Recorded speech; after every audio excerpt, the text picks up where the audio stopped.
cómo afecta a las personas tener un familiar con enfermedad mental? Bueno, depende mucho del tipo de diagnóstico que tenga la persona enferma. Por ejemplo, si es una persona que tiene Alzheimer, entonces va a requerir muchas veces el acompañamiento permanente para evitar que se ponga en situación de riesgo, para evitar caídas que son tan riesgosas. También el tema de asistirlo en el baño, en el vestido, para darle de comer. Todo depende del grado de dependencia de la persona que tiene problemas neurocognitivos. También es importante que puedan ayudarlos a cumplir con los tratamientos, como por ejemplo darle la medicación, acompañarlos al médico y tener un espacio para compartir, para integrarlo a la sociedad, que esto es posible incluso con ese trastorno, ¿no? Por el contrario, por ejemplo, si tienen una persona que está deprimida, sí, es acompañarlo, asegurar el tema del tratamiento, estar al tanto para ver si tiene ideas de suicidio, ¿no? Tratar de sacar de todos lados de la casa cosas con las que se pueda hacer daño y tratar de apoyarlo emocionalmente, tratando de buscar la confianza de esa persona para que nos cuente las razones por las cuales está mal. A veces esto no se da inmediatamente y uno tiene que tener paciencia y buscar el momento para estar solo a solo y hablar sobre ese tema. Hay otros pacientes que, por ejemplo, tienen esquizofrenia u otros trastornos psicóticos en donde esto afecta mucho a la familia porque piensan en cosas que no son reales, por ejemplo tienen delirios o alucinaciones y esto genera realmente una revolución en la familia, genera que todos nos asustemos y que no sepamos qué hacer. Es muy importante en estos momentos mantener la calma, entender que hay una condición biológica de base, que no todo se resuelve hablando con la persona o tratándola de convencer de que eso no es así, sino que aquí hace falta generalmente medicación y un tratamiento médico, ¿no? Entonces, lo ideal es no contradecirlo y tratar de conducirlo hacia algo que pueda llegar a ser la solución, que es, por ejemplo, asistir a una guardia de salud mental o llevarlo al hospital general y desde ahí derivarlo a los profesionales que correspondan, ¿no? También hay otros tipos de pacientes en donde, por ejemplo, lo que predomina es el consumo de sustancias y en este caso también lo importante es acompañarlo y evitar a que se junte con la gente con la que habitualmente consume. También para todos estos pacientes es muy importante los hábitos, ¿no? Ponerle cosas que hacer en el día y tratar de supervisarlo para que la persona no esté sin hacer nada y entonces lo primero que se le viene a la mente es el consumo. También obviamente todo lo que es acompañarlo a hacer actividades, hábitos saludables como hacer ejercicio físico, salir a correr y la dieta, ¿no? Comer sano también son muy importantes. De todo este tipo de pacientes siempre lo que predomina es la necesidad de alguien que esté como soporte, alguien en el cual se puedan ver reflejados y en el cual puedan buscar respuestas, ¿no? El familiar que muchas veces toma las riendas en este sentido, muchas veces se ve sobrecargado porque siente que deja la vida de lado para poder ayudar a su familiar enfermo y esto no es bueno para nada porque como pasa en el avión, ¿no? que las azafatas te dicen si hay una descompresurización de la cabina y no hay oxígeno, van a caer las mascarillas de oxígeno y te piden que primero te pongas, si viajas con niños menores, primero te pongas vos la mascarilla y después recién a los niños menores. ¿Por qué? Porque si uno, queriendo priorizar al niño, le pone primero la mascarilla y se desmaya en el intento, no lo va a poder terminar de poner, no lo va a poder ayudar y tampoco se va a poder ayudar a sí mismo. En cambio, si uno logra primero estar bien y después darle oxígeno al familiar, entonces eso es mucho más eficiente.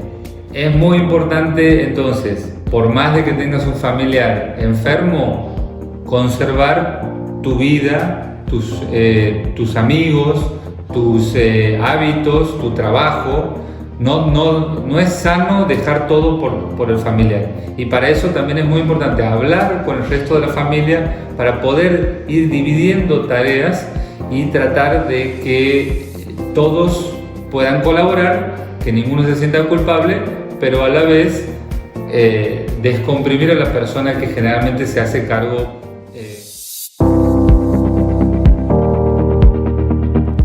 ¿Y cómo convivir con una persona que tiene una enfermedad mental? Bueno, muchas veces no es fácil, a veces trae muchas incomodidades. Hay personas que muchas veces niegan la enfermedad de su familiar y esto obviamente no trae más que consecuencias negativas. Es muy importante aceptar lo que le está pasando a mi familiar conviviente. Es muy importante además buscar conocer más sobre lo que le está pasando, sobre su condición. Si es algún deterioro neurocognitivo como el Alzheimer, bueno, averiguar, buscar en internet fuentes de datos, preguntarle a conocidos y sobre todo a profesionales sobre la patología de mi familiar, ¿no? Si es adicciones, si es esquizofrenia o si es trastorno bipolar. Bueno, es muy importante profundizar sobre el conocimiento. Cuanto más conocimiento yo tenga de lo que le pasa a mi familiar, mejores chances tengo de controlar los síntomas y ayudar a esa persona a que logre el máximo de su potencial. Si bien hay un potencial limitado en algunos casos, a veces las personas con problemas de salud mental te sorprenden por otras capacidades y eso hay que tratar de explotarlo, hay que tratar de favorecerlo, ¿sí? Entonces es muy importante la información y también entender que la familia puede ser un factor que ayude a la persona a elevarse, a sentirse mejor, a tener una mejor calidad de vida y una mayor integración con la sociedad, una mayor funcionalidad, o puede ser un ancla, ¿no? En donde la falta de contención y la falta de comprensión de la patología hace que la persona se sienta cada vez peor, se estrese y todas las cosas con estrés siempre funcionan peor. Entonces, para esto es muy importante lograr entender que no solamente depende de la enfermedad ni del familiar enfermo, sino depende de toda la familia.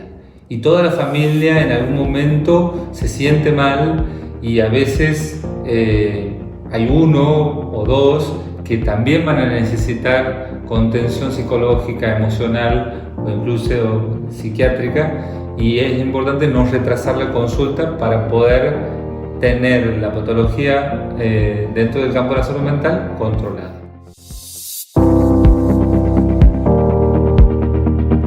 ¿Y cómo puedo detectar si algún familiar tiene una patología mental? Bueno, muchas veces se dan sutiles cambios, como por ejemplo cambiar la forma de ser, cambiar la forma de comportarse, personas que eran tal vez un cascabel, que eran risas constantes, bueno, de repente lo vemos más serio, lo vemos que se aísla o tal vez no comparte lo mismo que compartía antes. Bueno, son mensajes implícitos, son mensajes sutiles que uno tiene que ir percibiendo y tratar de detectar, ¿no? A veces también se da como con síntomas como por ejemplo trastornos, problemas al alimentarse, ya sea que comen de más o comen de menos. A veces también se vuelcan por el lado del consumo de alcohol o de otras sustancias y muchas veces son expresión del dolor que sienten, ¿no? Buscan a la sustancia o el alcohol para calmar el dolor o anestesiar ese sentimiento tan desagradable, tan triste que sienten. Entonces, eso más algunos otros síntomas más evidentes, porque por ejemplo un síntoma psicótico como una alucinación o un delirio son más evidentes y nos conducen rápidamente al psiquiatra o a la institución que trate la salud mental, pero a veces estos cambios son más sutiles y en eso tenemos que estar atentos porque no siempre el paciente verbaliza, digamos, dice lo que siente. Muchas veces nosotros en general ocultamos las cosas malas, ocultamos lo malo que nos pasa. Esto se ve muy reflejado en las redes sociales, que uno publica cuando está bien, cuando viaja, cuando se compra ropa, pero no cuando está mal. Generalmente aparecemos como silenciosos en las redes sociales. Bueno, así también somos en la realidad. Nosotros no queremos decir, nos cuesta decir cuando estamos mal. Bueno, entonces a tus familiares, si tiene alguna patología, también nosotros tenemos que presuponer que le va a costar decirnos y tal vez no nos quiere decir. Entonces tenemos que estar atentos a esos mensajes implícitos, a esas sutilezas y tratar de avanzar sobre ellas, ¿no? Muchas personas también ven a la persona con problemas psiquiátricos como alguien hostil o como alguien manipulador y muchas veces se confunden esta hostilidad con los síntomas psiquiátricos de irritabilidad en algunas patologías. Y si nosotros lo tomamos como solamente mala predisposición del paciente o de la persona enferma, entonces en vez de llevarlo a consultar con un profesional de salud mental, le vamos a responder con agresión o con aislamiento, lo cual aún perjudica más a la enfermedad. Entonces, estar perceptivos, tratar de captar cómo está el otro, va a ser de gran ayuda para poder detectar si un familiar está enfermo.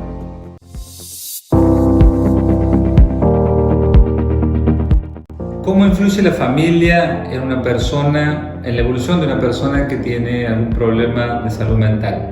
Bueno, puede influir positivamente o negativamente. Y esto va a depender mucho del ambiente que se genere en la familia.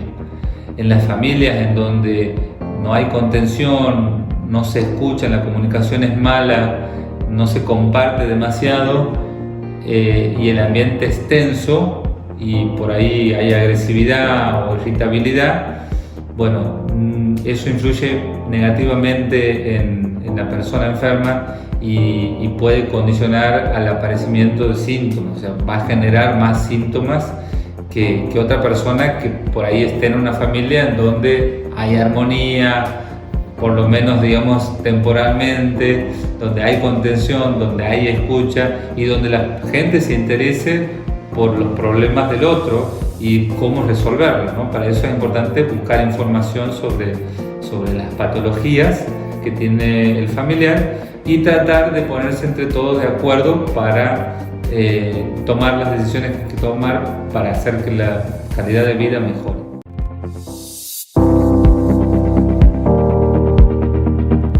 ¿Y por qué se producen recaídas en las personas con problemas mentales? Bueno, muchas veces son por el abandono del tratamiento. El abandono del tratamiento se produce porque a nadie le gusta tomar pastillas y tampoco a nadie le gusta estar enfermo. Pero bueno, cuando es una realidad que tenemos que aceptarla, hay que aceptarla y listo.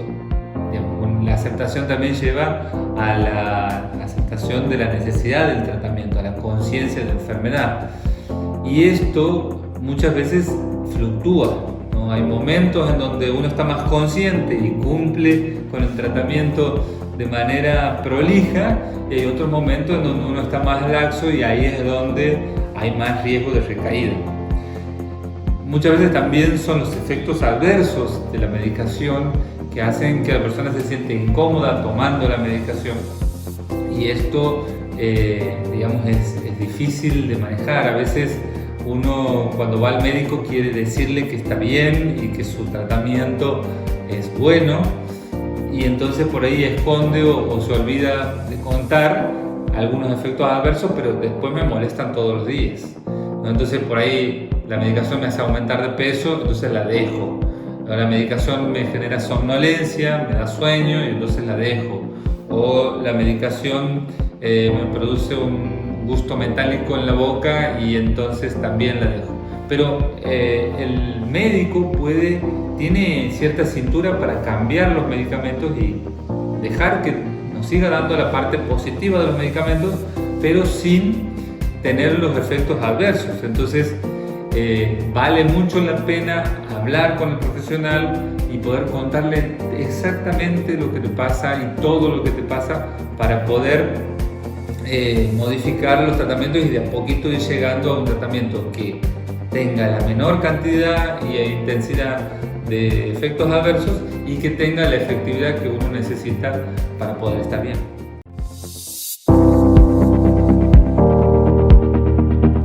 A veces me preguntan ¿por qué tengo que tomar la medicación por tanto tiempo?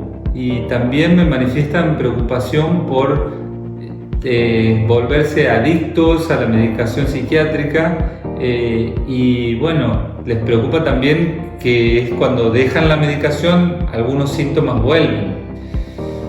Bueno, esto es así porque muchas enfermedades psiquiátricas son crónicas, de la misma forma en que es crónica la diabetes, la hipertensión o la dislipemia, el problema de colesterol. Entonces es importante entender de que no es que la medicación te produce abstinencia en algunos casos, sino que muchas veces la medicación suple un desequilibrio y después cuando nosotros la retiramos vuelves a estar desequilibrado. De la misma forma que un diabético, le sacamos la insulina y vuelve a tener los síntomas de la diabetes, ¿no? Entonces es muy importante entender cómo funciona la medicación y qué pasa si uno deja de tomarla, para también tener una idea correcta de lo que estamos haciendo al hacer el tratamiento. Por todo esto que te vengo contando, es muy importante llegar al tratamiento lo antes posible. Es fundamental no sufrir innecesariamente, ni que tu familiar sufra innecesariamente. Por eso creo que tenemos que estar atentos y por más de que no estemos seguros de que nuestro familiar tenga una patología psiquiátrica, hacer una consulta para, en todo caso, descartar si la tiene o no, ¿sí? Y si nosotros podemos llegar temprano al tratamiento, tiene mucho mejor pronóstico y mejores chances de ser una persona funcional y adaptada al medio donde vive. Si te parece que esto que venimos haciendo, que es brindar información sobre las enfermedades psiquiátricas y qué puede hacer el familiar para mejorar la calidad de vida de los pacientes, entonces por favor ponle like porque esto va a ayudar a difundir mejor y a mejorar el canal. A veces uno comparte cosas que no tienen sentido, cosas que incluso hace que la gente se sienta irritable, por eso noticias negativas, la cantidad de muertos en la pandemia, por ejemplo, y no compartimos cosas que son importantes y que puedan ayudar a los demás. Por eso, si te ha gustado este video, por favor ponle like, compartilo y escribí en los comentarios qué te pareció y qué cosas te gustaría que sigamos tratando en este canal. Muchas gracias, chao.